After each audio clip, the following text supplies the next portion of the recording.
Assalamualaikum warahmatullahi wabarakatuh. Salam sejahtera bagi kita semua. Om Swastiastu, Namo Buddhaya, salam kebajikan, Rahayu. Selamat datang rekan-rekan media di Yogyakarta. Ada yang dari Yogyakarta, ada yang memang terbang dari Jakarta. Terima kasih sekali sudah hadir. Semoga dalam keadaan sehat walafiat. Hari ini kami senang sekali, pertama karena kehadiran rekan-rekan media, baik yang ada di ruangan ini maupun yang bergabung melalui Zoom. Yang kedua, kami senang sekali telah merampungkan penyelenggaraan pertemuan perdana kelompok kerja pendidikan G20 di Yogyakarta. Nah, pada hari ini sebagai narasumber konferensi pers ada Bapak Iwan Syahril, Recording in progress. Guru dan Tenaga Kependidikan Kementerian Pendidikan, Kebudayaan, Riset, dan Teknologi Republik Indonesia, sekaligus Ketua Kelompok Kerja Pendidikan G20. Bapak Iwan hari ini akan menghadirkan pernyataan terkait pelaksanaan pertemuan perdana Kelompok Kerja Pendidikan G20, sekaligus menginformasikan kepada rekan-rekan media langkah-langkah selanjutnya dalam kelompok kerja pendidikan G20 ini dan apa saja yang sudah dirembukkan dengan delegasi G20. Delegasi ini tidak hanya negara-negara G20, tapi juga negara undangan khusus dan organisasi internasional. Nah, setelah Bapak Iwan Syahril memberikan pernyataannya, saya akan membacakan beberapa pertanyaan media yang sudah kami terima secara online melalui registrasi konferensi pers ini. Kemudian saya akan mempersilahkan rekan-rekan media yang hadir dalam ruangan konferensi pers ini untuk bertanya. Saya mohon izin sebelumnya untuk menyampaikan pengantar saya bilingual dalam bahasa Indonesia dan bahasa Inggris, begitupun juga nanti Bapak Iwan Syahril akan menyampaikan dalam dua bahasa tersebut. So, Assalamualaikum warahmatullahi wabarakatuh. Peace and prosperity be upon us. Om Swastiastu, Namo Buddhaya, greetings of virtues, Rahayu. Good afternoon from the special region of Yogyakarta, Indonesia. Members of the press, we are very delighted to welcoming all of you. I believe all of you are joining us from Zoom. Thank you very much. So today we are happy to announce that we have completed the first education working group meeting in Indonesia's G20 presidency, led by the Ministry of Education, Culture, Research, and Technology.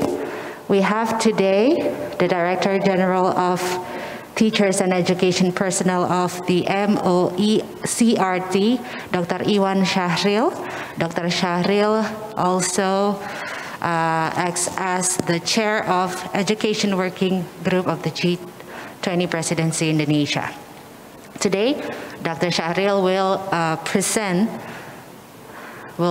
give a remarks on the first meeting of Education Working Group and timelines on future meetings, as well as explain what are the things that are discussed during the 2 days meeting. Also, afterwards, I will open the Q&A sessions, followed by answer from Dr. Syahril. I think that will be the rundown for today's press conference. Without further ado, I would like to invite Dr. Syahril, Bapak Iwan Syahril, to make his remarks. Silakan, Pak Iwan. 1, 2, 3. Assalamualaikum warahmatullahi wabarakatuh. Selamat siang, salam sejahtera untuk kita semua. Shalom, Om Swastiastu, Namo Buddhaya, salam kebajikan. Yang saya hormati rekan-rekan media dan tamu undangan sekalian, senang sekali saya bisa bersama-sama dengan tim dari Kemendikbudristek mengundang teman-teman semua untuk hadir pada konferensi pers Education Working Group pertemuan yang pertama yang mengambil tempat di Daerah Istimewa Yogyakarta. Pada kesempatan kali ini kami akan memaparkan hasil dari pertemuan. Pertemuan ini baru pertemuan yang pertama, nanti ada 4 pertemuan secara total untuk Education Working Group meeting ini. Yang berlangsung dari hari Rabu yang lalu 16 Maret 2022 hingga 18 Maret 2022. Selama 2 hari ini Kemendikbudristek telah memimpin diskusi-diskusi yang terkait dengan agenda prioritas dan dihadiri oleh 27 delegasi yang hadir secara luring dan juga dihadiri oleh 64 delegasi yang hadir secara daring.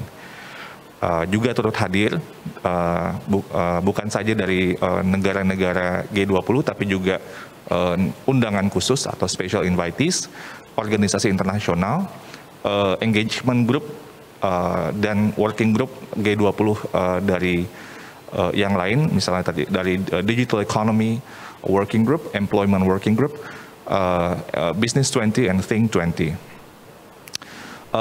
Pada pertemuan perdana ini, Kemendikbudristek RI bersama dengan negara-negara yang hadir dan organisasi internasional yang hadir menguatkan kesepakatan atas 4 agenda prioritas yang diangkat oleh Education Working Group Presidensi Indonesia 2022. Yaitu yang pertama tentang pendidikan berkualitas untuk semua atau Universal Quality Education.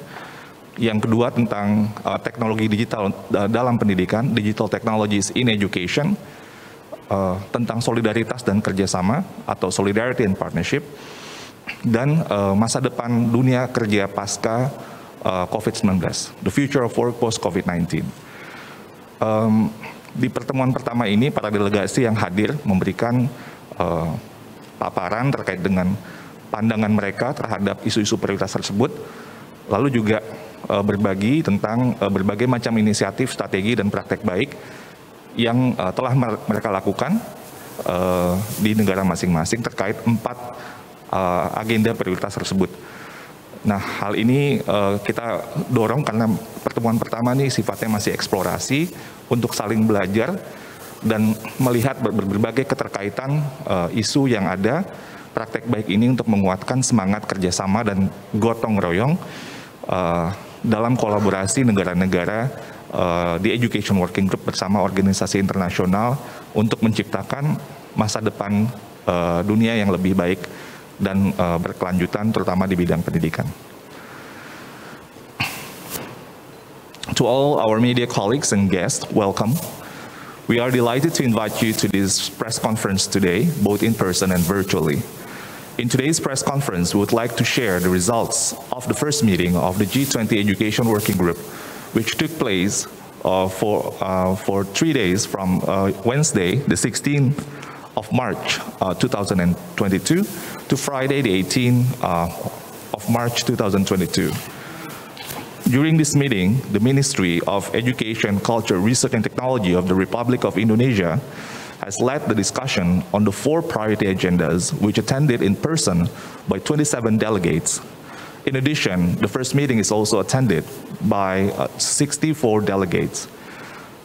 The meeting is also attended by delegates from international organizations and special invitees, as well as relevant working groups and engagement groups, namely the chair for Digital Economy Working Group, the chair of the Employment Working Group, as well as the chair of Business 20 Engagement Working Group, and the chair of the Task Force, the Future of Work in Business 20, and also the Think 20 Engagement Group.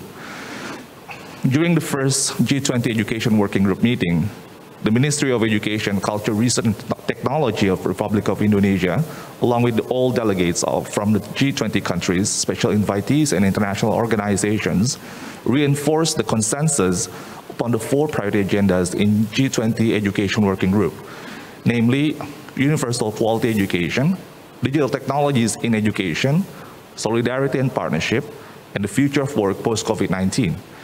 The delegates attending the first G20 Education Working Group 2022 meeting were given the chance to share their perspectives, initiatives, strategies, and best practices relevant to these priority agendas.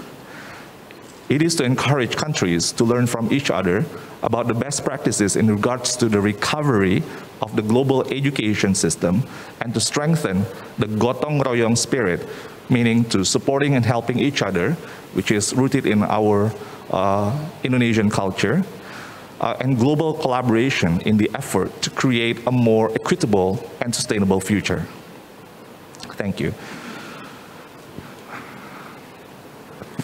Nah, selain itu, saya juga ingin menyampaikan bahwa salah satu upaya kita Kemendikbudristek dalam pertemuan Education Working Group yang pertama ini adalah memperkenalkan kebudayaan Indonesia. Kita memperkenalkan kepada delegasi yang hadir tentang kekayaan budaya Indonesia dan karakter budaya Indonesia yang sudah sangat kuat sejak dahulu kala. Tadi saya sampaikan tentang semangat gotong royong, dan gotong royong ini adalah salah satu hal yang sangat sentral dalam bagaimana Indonesia membawa semangat untuk pemulihan bersama, seperti tema Recover Together, Recover Stronger, termasuk di bidang pendidikan. Nah, dalam hal kebudayaan ini, kami memberikan kesempatan untuk para delegasi untuk melihat, dan bukan melihat saja, tapi juga mengalami langsung unsur-unsur kebudayaan yang ada di sekitar di Yogyakarta dan sekitarnya. Misalnya pada hari pertama ada jamuan makan malam yang dilakukan dengan sambutan yang khas Sultan Yogyakarta di masa lampau, yaitu Sri Sultan Hamengkubuwono yang ke-7. Dan ini diiringi oleh tari klasik namanya tari Srimpi Pandelori yang dipertunjukkan kepada Sri Sultan Hamengkubuwono ke-7 itu ketika beliau dari tahun 1877 sampai 1921. Nah, hal ini tentunya membawa sebuah pengalaman yang sangat luar biasa bagi para delegasi, karena ini adalah hal yang sangat spesial karena mereka mendapat jamuan yang sangat istimewa. Dan mereka sangat mengapresiasi itu. Hari kedua, kita juga menyelenggarakan jamuan. Ini untuk malam atau farewell dinner-nya di kawasan Candi Prambanan, yaitu salah satu candi Hindu yang menjadi situs warisan dunia UNESCO, yang diiringi dengan juga ada pertunjukan, yaitu sendera tari Roro Jonggrang. Sebuah cerita rakyat yang tidak hanya populer di Yogyakarta, tapi juga di Indonesia. Pagi hari ini, para delegasi juga menikmati matahari terbit di kawasan Candi Borobudur, yaitu Candi Buddha yang juga merupakan situs warisan dunia UNESCO dan kebanggaan bangsa Indonesia. Nah, harapan kami dengan memperkenalkan kebudayaan-kebudayaan Indonesia tersebut, kami juga ingin menunjukkan bahwa secara historis bangsa Indonesia adalah bangsa yang toleran dan mengedepankan semangat gotong royong. So, we from the Ministry of Education, Culture, Research, and Technology are pleased also to present a rich and diverse culture of Indonesia, which has been inherited for generations. In addition to organizing meetings, we also provided opportunities for delegates to get first-hand experience of the traditional cultural landscapes of Yogyakarta and Magelang. First, the evening dinner, the welcoming dinner, was held with a welcoming royal dinner inspired from the dining tradition of Yogyakarta Sultanate in the past. Accompanied by classical dance, which is very special for the palace dance, which is called the Srimpi Pandelori dance. This is the dance that was also presented to Sri Sultan Hamengkubuwono VII, which was the place where we held the dinner was the residence of the late Sultan Hamengkubuwono VII. On the second day, we held a closing dinner or farewell dinner in the Prambanan Temple area, a Hindu temple and listed as UNESCO World Heritage Site, accompanied by a dance performance of Roro Jonggrang, which is a folk tale familiar not only to the Javanese but also to Indonesians. Earlier this morning, we also took the delegates to enjoy the sunrise view in the Borobudur Temple. Borobudur is a temple that also enlisted by UNESCO as the World Heritage Site and has become the pride of the Indonesian people. We hope by taking the delegates for these cultural experiences, we want to show that Indonesia also has always been a tolerant nation and that holds the gotong royong values dearly by supporting each other to reach a common goal.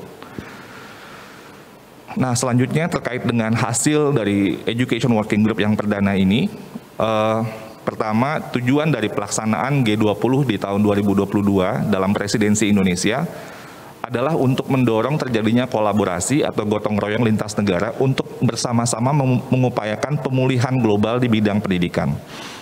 Dengan diperkuatnya konsensus gotong royong ini, kolaborasi ini diharapkan dapat tertuang nantinya dalam Ministerial Declaration atau deklarasi menteri dan akan menjadi luaran dari pertemuan Education Working Group. Jadi ada pertemuan 1, 2, 3, dan 4 dan nanti diakhiri dengan pertemuan tingkat menteri. Kami akan menindaklanjuti tentunya rekomendasi ini untuk terus menguatkan konsensus yang sudah terbentuk di awal ini, karena di pertemuan pertama kita membicarakan 4 isu prioritas tadi, pandangan dari masing-masing negara, dan alhamdulillah terbangun sebuah kesepakatan bahwa keempat isu prioritas ini sangat penting dan relevan. Kami akan menindaklanjuti hasil dari konsensus ini di pertemuan-pertemuan berikutnya, dan untuk membicarakan secara lebih detail lagi. Maaf. The objective of the Indonesia's G20 presidency this year, especially through the Education Working Group, is to encourage global collaboration in recovering the education sector. With the consensus on the idea and spirit of gotong royong, global collaboration is recommended to be stated in the ministerial declaration as the outcome of the G20 Education Working Group meeting. We will follow up the recommendation by strengthening the existing consensus that has been reached during this first Education Working Group meeting.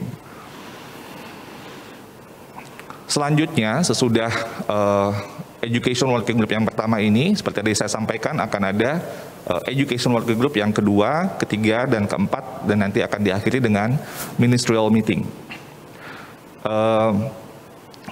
Selanjutnya itu pertemuan kedua yang akan kita lakukan di bulan Mei 2022. Ini akan dilakukan secara virtual rencananya, dan akan dibahas lagi lebih rinci dengan fokus kepada agenda prioritas 1 dan 2. Yaitu tentang pendidikan berkualitas untuk semua dan penggunaan teknologi digital dalam pendidikan. Selain itu, pertemuan kedua juga akan menjadi momentum dalam penyusunan deklarasi menteri. Jadi kita akan mulai untuk membuat lebih detail lagi tentang deklarasi yang akan dihasilkan. Yang kita harapkan akan menjadi sebuah komitmen global untuk pemulihan pembelajaran dan peningkatan kualitas pendidikan.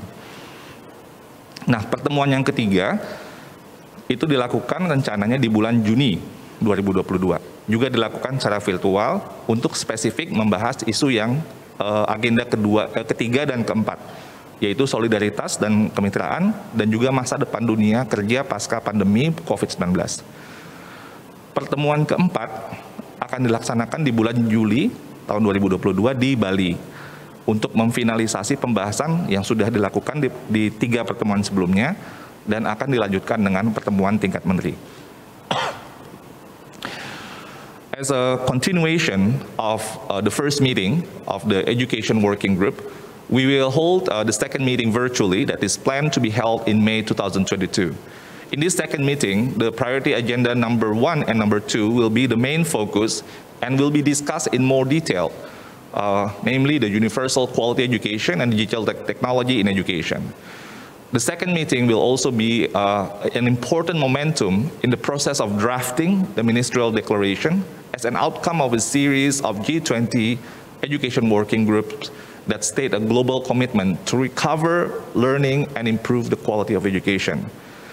And after that, the third meeting, the third education working group meeting, will be held in June 2022, virtually, to discuss specifically to focus on issue number 3 and number 4, which are the solidarity and partnerships and the future of work post-COVID-19.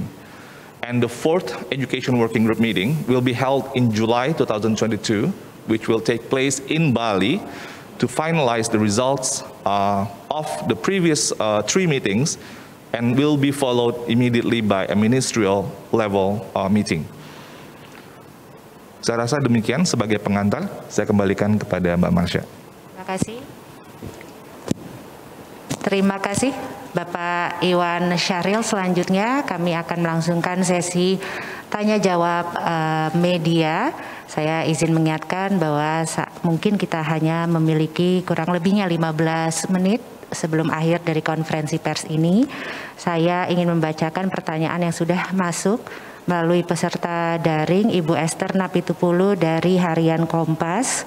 Pertanyaannya tentang teknologi digital untuk pemulihan pendidikan dan masa depan, bagaimana best practice yang bisa dibagikan dan diimplementasikan. So I would like to open the Q&A session for today's press conference. We have 15 minutes more or less until the end of this conference. So the first question is regarding digital technology for education recovery and the future. What are the best practices to be shared and implemented? Silakan Bapak Iwan Syahril. Baik, terima kasih Mbak Marsha dan terima kasih Bu Esther atas pertanyaannya. Jadi yang pertama adalah dari berbagai paparan yang disampaikan oleh negara-negara yang hadir, kita mendapatkan sebuah visi atau sebuah pandangan bahwa kita semua tuh sepakat bahwa dunia pendidikan khususnya terakselerasi dalam hal teknologi selama masa pandemi ini. Tentunya ada negara yang mungkin lebih siap karena mungkin sudah memiliki infrastruktur, ada yang juga masih perlu untuk lebih banyak untuk mengakselerasi lagi. Tapi umumnya adalah dunia pendidikan itu mengalami sebuah terobosan-terobosan di bidang teknologi, dan ini cukup umum dari semua negara. Nah, sehingga praktek-praktek baik yang dilakukan itu salah satunya seperti apa yang dilakukan di Indonesia sendiri, yaitu ada sebuah platform untuk guru-guru, terutama karena guru-guru yang paling terdampak ya dalam hal pedagoginya harus atau menjangkau muridnya seperti apa, bagaimana mengajar dengan lebih baik, itu bisa terbantu. Jadi kita ada platform misalnya Merdeka Mengajar, di mana di situ guru bisa untuk mengajar lebih baik, kemudian mereka juga bisa belajar dengan lebih baik, dan juga untuk saling berbagi dari hasil-hasil yang mereka lakukan selama inovasi selama pandemi ini. Dan ini baik itu dari negara-negara dari Eropa, dari Amerika Latin, atau juga dari Asia, itu sangat mirip pengalamannya. Nah, tentunya tantangannya adalah kita semua itu sepakat perlunya ada peningkatan bukan saja dari segi infrastruktur, tapi juga kapabilitas dari para guru-guru untuk bisa memanfaatkan teknologi digital lebih baik, sehingga dapat untuk menjadi secara pada akhirnya untuk solusi di bidang akses, di bidang proses, kualitas proses, dan yang terakhir tentunya hasil belajar murid yang lebih baik. Thank you Bu Esther for the question. First of all, I'd like to share that the delegates that attended the G20 Education Working Group meeting, the first meeting, had like a common experience that the education ecosystem has been disrupted by technology and has accelerated the adoption of technology in education. Of course, like the challenges still remain, and here is not only about the infrastructure, but also the teacher capabilities. For instance, in Indonesia, we want to tackle this problem heads-on by creating a platform that we call Platform Merdeka Mengajar, which help the teachers to first how to teach better, and then how to learn the skills that they can upgrade themselves, and then how they can share with each other. Because it's very important for teachers to have the space to share with each other and to collaborate. So in the end, technology can be the solution for access, the quality of the process, and also for better learning outcomes for our students. Thank you. Thank you, Dr. Syahril. I hope Ibu Esther that answers your question. Next question, pertanyaan selanjutnya. Orangnya hadir di sini, Bapak. Selamat siang, Pak Yose Asmanu dari ngopibareng.id. Saya bacakan saja Pak Iwan karena sudah mengumpulkan pertanyaan secara online juga. Pertanyaannya, dalam pertemuan G20 pendidikan ini, apakah Indonesia juga memaparkan tentang Merdeka Belajar kepada negara peserta dan apa tanggapan mereka? So the second question is from Mr. Yose Asmanu from ngopibareng.id. His question is, in this G20 EDWG meeting, did Indonesia also explain about emancipated learning to participating countries? If yes, what was their response? Silakan, Pak. Ya, Pak Yose, terima kasih Pak atas pertanyaannya. Bisa kami sampaikan di sini bahwa tanggapan negara-negara lain terhadap kebijakan Merdeka Belajar itu sangat baik, Pak. Jadi sebenarnya dari isu yang 4 prioritas tadi itu sebenarnya isu-isu juga relevan untuk Merdeka Belajar. Jadi misalnya tentang the future of work, di situ adalah tentang kebijakan kita untuk link and match. Bagaimana pendidikan itu harus lebih relevan di dunia kerja.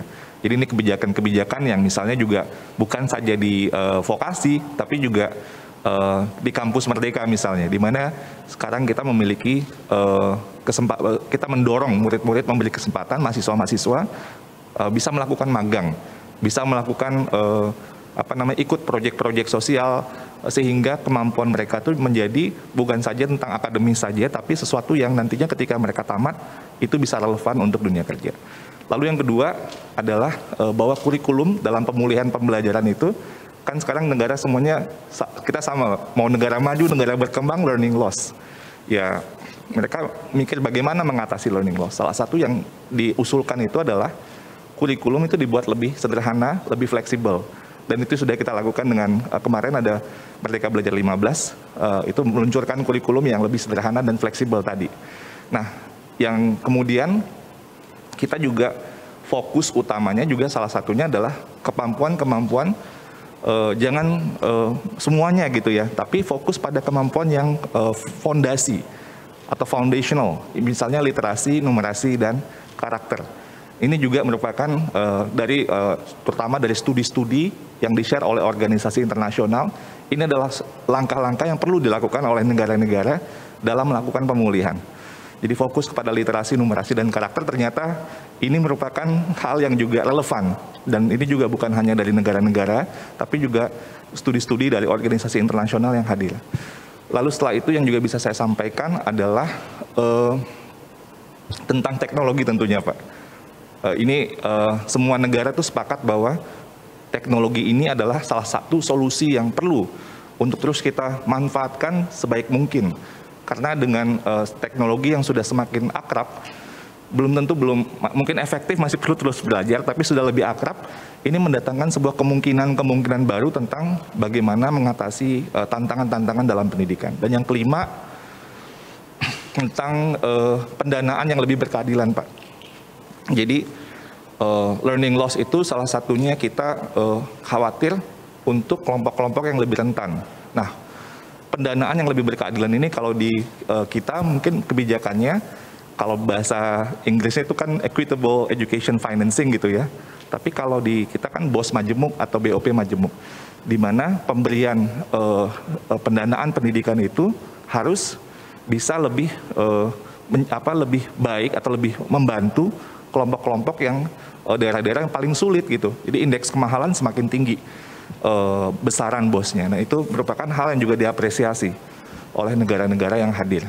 Jadi menurut saya tanggapannya sangat baik dan ini juga sesuai dengan tema-tema yang kita angkat. So thank you Pak in English, right? Thank you Pak Yose for the question. I can share with you that the reaction from the delegates for our Merdeka Belajar or emancipated learning policy is very positive.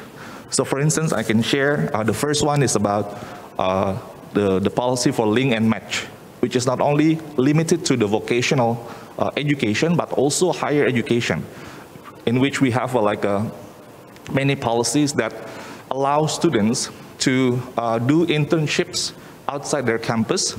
They can participate in social projects, so to equip their skills for the 21st century skills, like communication, critical thinking, creativity, problem solving, decision making, that is important. So they don't only focus on the academic competencies. And the second one is in the face of in mitigating learning loss, it is advised that we need to simplify the curriculum, which Indonesia has also done by the launch of the Curriculum Merdeka quite recently, which we want to encourage schools to use the curriculum because this is more flexible, more simple, and therefore relevant for the students. And the third one, the main focus should be on the foundational competencies.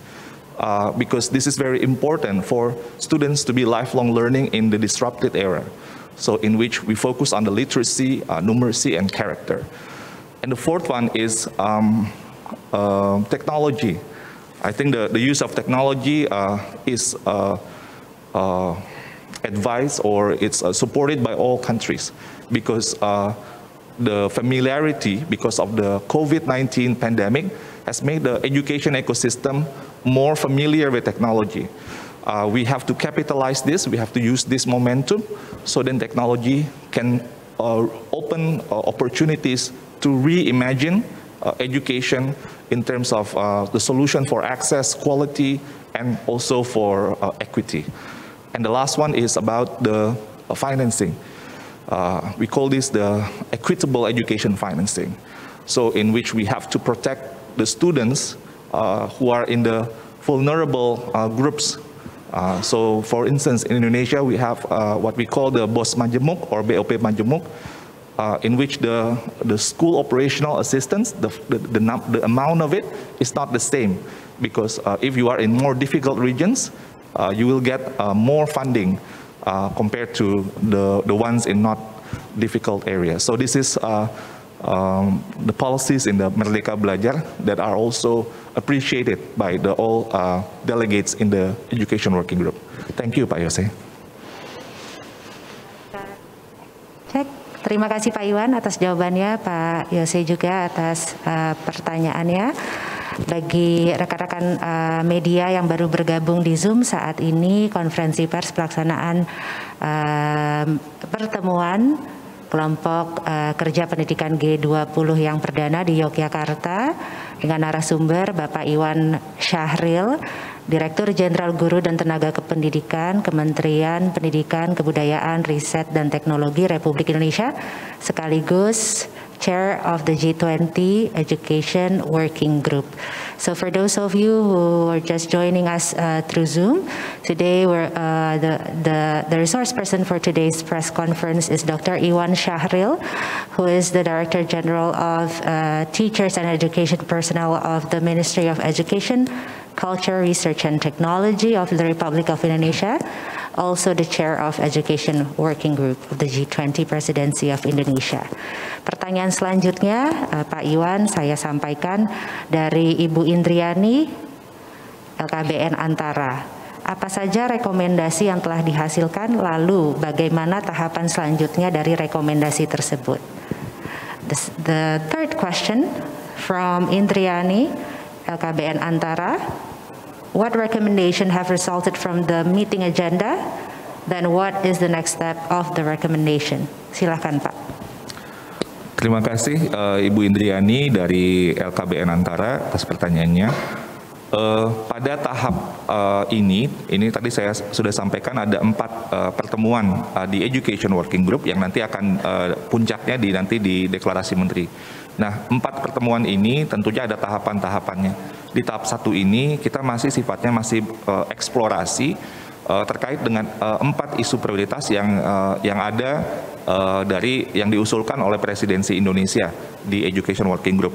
Dan alhamdulillah dari 2 pertemuan yang sangat intensif kita melakukan berbagai macam dialog tentang 4 isu ini. Sambutan atau dukungan dari semua delegasi sangat baik, sehingga kita akan melanjutkan 4 agenda tersebut nantinya akan lebih detail. Di pertemuan kedua di bulan Mei tahun ini kita akan lebih mendalami isu pertama dan kedua, yaitu universal pendidikan berkualitas untuk semua dan penggunaan teknologi digital dalam pendidikan. Dan di bulan Juni pertemuan yang ketiga kita akan lebih mendalami lagi tentang solidaritas dan kerjasama dan masa depan dunia kerja pasca COVID-19. Nah, di situ nanti akan lebih detail lagi dan harapannya nanti di pertemuan keempat kita akan memfinalisasi draft untuk deklarasi menteri, dan nanti pada waktu pertemuan tingkat menteri diharapkan semua menteri-menteri pendidikan negara G20 sepakat, dan itu akan menjadi nantinya rekomendasi untuk kebijakan di masing-masing negara. Terima kasih. Oh, dalam bahasa Inggris. So thank you so much Bu Indriani for the question. Please be noted that this is just the first meeting out of 4 meetings that we are planning for Education Working Group this year.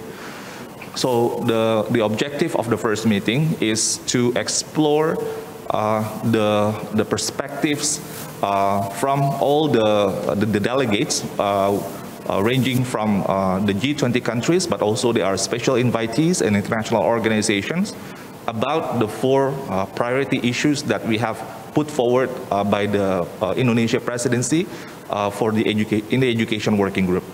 And I'm pleased to share that all delegates support the 4 priorities, because they view that this is the 4 issues are relevant and urgent, that we need to discuss these 4 issues in the effort to recover learning recovery in education. So this is going to be further discussed in the next meetings. In the second meeting, which will take place in May, we will focus on issue number 1 and number 2, which is the universal quality education and digital technologies in education. In the third meeting, which will take place in June 2022, we will discuss in more details for issue number 3, solidarity and partnership, and issue number 4, the future of work post-COVID-19. And we hope that in the fourth meeting, we can finalize the declaration, for the draft for the declaration, which will be signed by ministers of education in the ministerial meeting right after the fourth meeting in July, which will take place in Bali.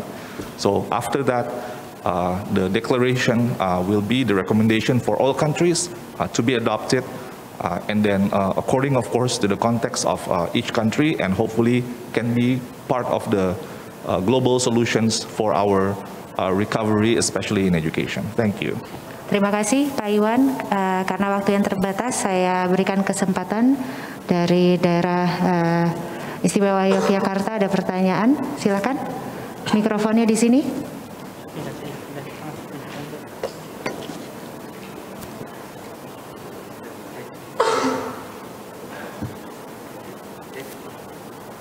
Cek, ya. Selamat siang Pak Iwan. Saya perwakilan dari Dinas Kominfo Daerah Istimewa Yogyakarta. Saya Bro Mastra, perwakilan dari Dinas Kominfo Daerah Istimewa Yogyakarta.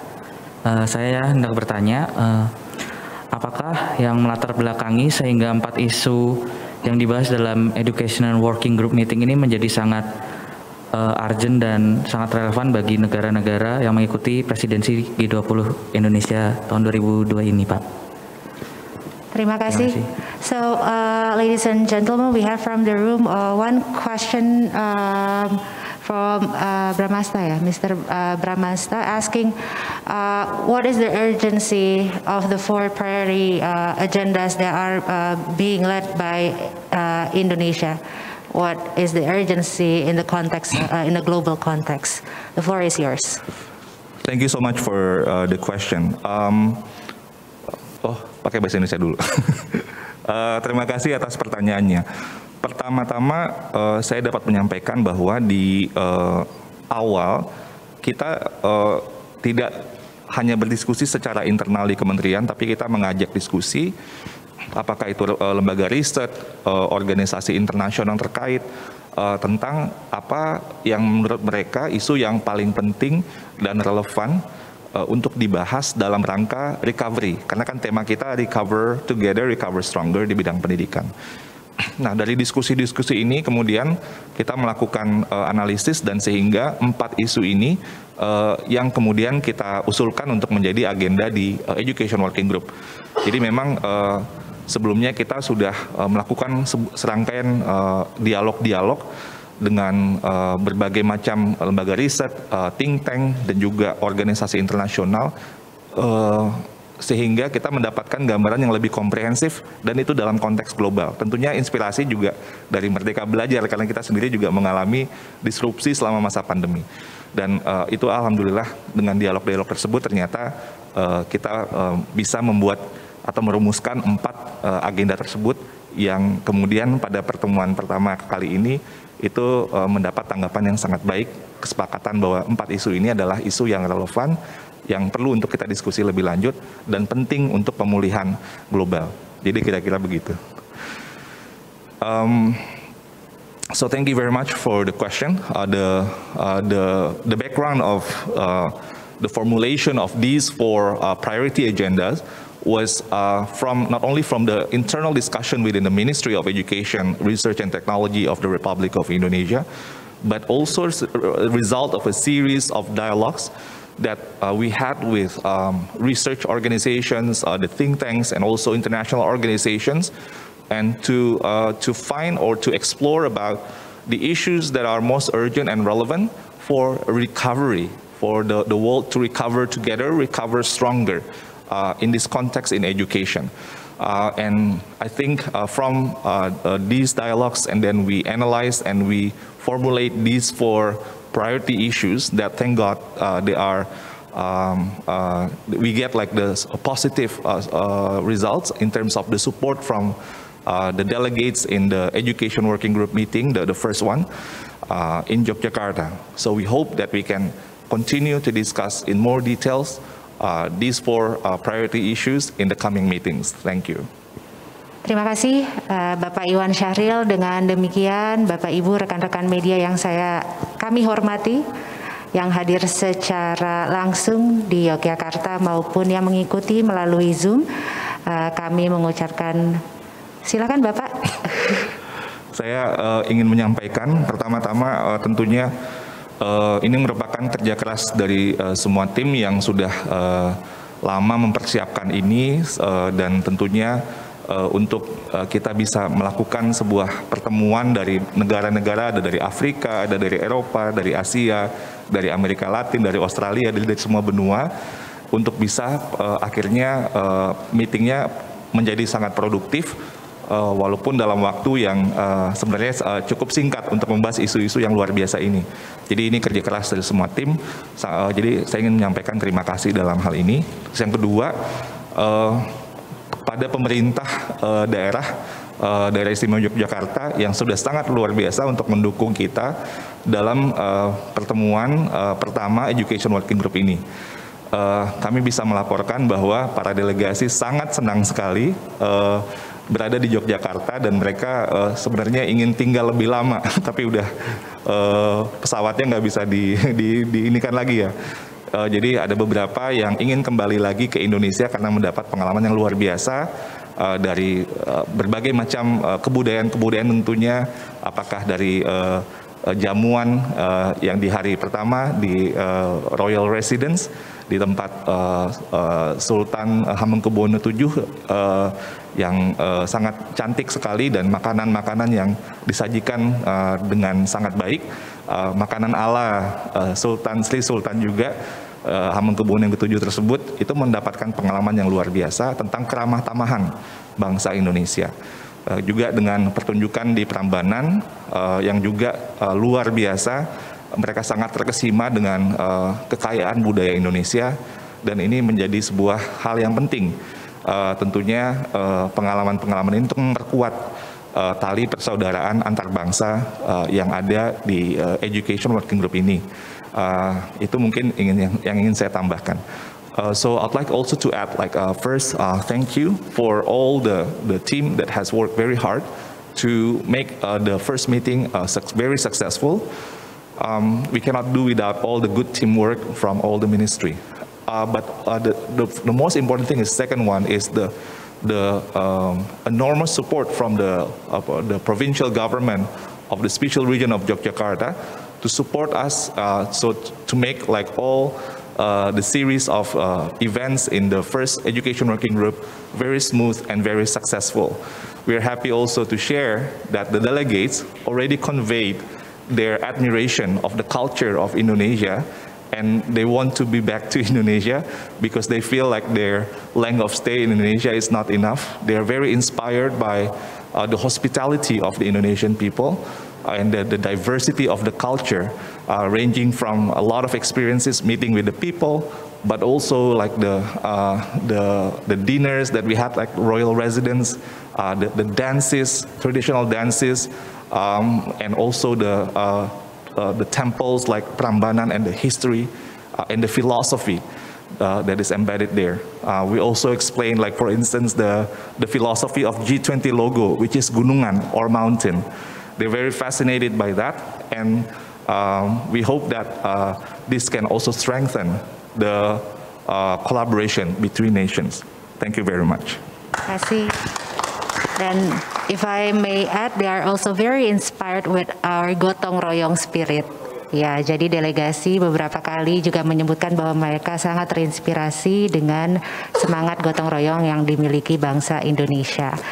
Terima kasih sekali lagi Bapak Ibu yang sudah hadir langsung maupun secara daring. Kami mohon izin mengakhiri konferensi pers pertemuan perdana kelompok kerja pendidikan G20 hari ini. Semoga kami terus mendapat dukungan rekan-rekan media untuk menginformasikan sebaik-baiknya kepemimpinan yang dilakukan Indonesia di bidang pendidikan. Thank you very much for all of you joining us via Zoom. We are very happy that you can follow our press conference on the first Education Working Group meeting. We hope that we could always have your support, so we can always move forward in the spirit of gotong royong or solidarity. In the next meetings in Indonesia's G20 presidency. So thank you very much. Wassalamualaikum warahmatullahi wabarakatuh. Om Santi Santi Santi Om. Namo Buddhaya. Selamat siang Bapak Ibu yang saya hormati.